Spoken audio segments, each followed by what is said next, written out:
My family won't stop pushing me to take a DNA test. My mom brought up the DNA test again yesterday. It was the third time this month, and I could feel that familiar knot forming in my stomach. She held up the little box from the pharmacy like it was some magical answer to questions I never wanted to ask. Maya, honey, don't you want to know where you came from? The thing is, I do know where I came from. I came from the Martinez family in Brooklyn, who took in a scared 13-year-old girl and gave her everything she never had. But that's not what she means, and we both know it. Let me back up.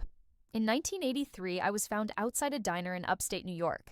I was maybe 6 months old, wrapped in a blanket, crying in a cardboard box next to the dumpster. The police report said it was near the Mohican Nation territory, which is apparently very important to my family now, though it meant nothing to me for most of my life. I don't remember my real birthday. We celebrate it on April 15th because that's when the Martinez family officially adopted me. Before that, I spent over a decade in the system. Group homes, foster families who gave me back when I got too difficult, and yes, some places I'd rather forget entirely. Places where people who were supposed to protect children did the opposite. But then, Rosa and Miguel Martinez found me. I was 13, angry, and convinced the world was against me. Most people want babies, right? Who adopts a teenager with trust issues and more baggage than a cruise ship? The Martinez family, that's who. They didn't just give me a home, they gave me everything. Rosa taught me how to cook her grandmother's recipes. Miguel helped me with homework every night, even though English was his second language and he was working 2 jobs. My brother Carlos shared his room and his friends and never once made me feel like an outsider. My sister Elena taught me how to do makeup and borrowed my clothes and fought with me like real sisters do. They saved my life in every way that matters. So, when they started getting obsessed with ancestry websites and DNA testing 3 years ago, I tried to humor them at first. Rosa would show me pictures of Native American artifacts online and say, "Look, Maya, this could be your heritage." Miguel started reading books about Mohican history and culture, getting more excited with each chapter. At family dinners, the conversation always circles back to it now. Imagine if we could find your biological family. You could connect with your roots. Wouldn't it be amazing to know your real culture? But here's what they don't understand. I don't want to know. If you're enjoying this story, make sure to like this video and subscribe to our channel. We post new content every week that explores the everyday trauma we all face. Hit that notification bell so you never miss an upload. Now, back to our story. I don't want to find the people who left me in a box next to garbage bags. I don't want to learn about the rich cultural heritage of people who decided I wasn't worth keeping.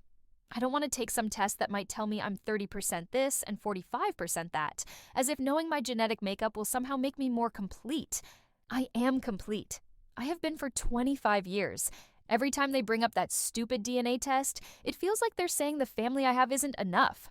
Like there's some missing piece of me that only biological connections can fill. But the only missing piece was a family who loved me, and I found that when I was 13 years old. Rosa keeps saying, "But don't you want to know if you have siblings out there? Or if your birth parents are still alive?" Number, I really don't. I have siblings. Carlos just got engaged and asked me to be in the wedding party. Elena calls me twice a week to complain about her job and ask for advice about her boyfriend.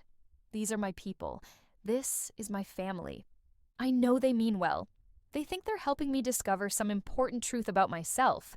But sometimes love means respecting someone's boundaries, even when you don't understand them. The truth is, I'm terrified of what I might find. What if my birth parents were just kids who made a mistake? What if they spent the last 35 years wondering about me? What if they have other children they kept? What if they didn't? All of those possibilities scare me more than never knowing. Yesterday, when Rosa brought up the test again, I finally said, "Mom, I need you to stop asking me about this. Please." She looked hurt, and that broke my heart.